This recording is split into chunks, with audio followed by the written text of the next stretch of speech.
Skoda ర్యాపిడ్కి అయితే మనము H7 220 watts white LED అయితే ఇన్స్టాల్ చేస్తున్నాము. దీనికి వచ్చేసి నీట్గా హెడ్ లైట్ రిమూవ్ చేసి తర్వాత అయితే మనం ఇన్స్టాల్ చేసాము. దీనికి వచ్చేసి మనకు డైరెక్ట్ ఇక్కడ నుంచి ప్లగ్ అండ్ ప్లే ఆప్షన్ అయితే ఉండదు.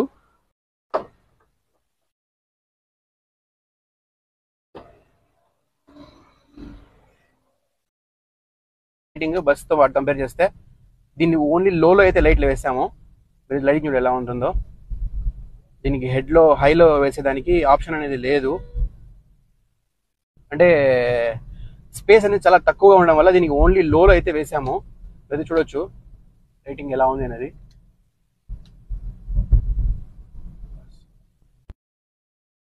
ఓన్లీ లోలో అయితే వేసాము. మీరైతే లైటింగ్ చూడొచ్చు.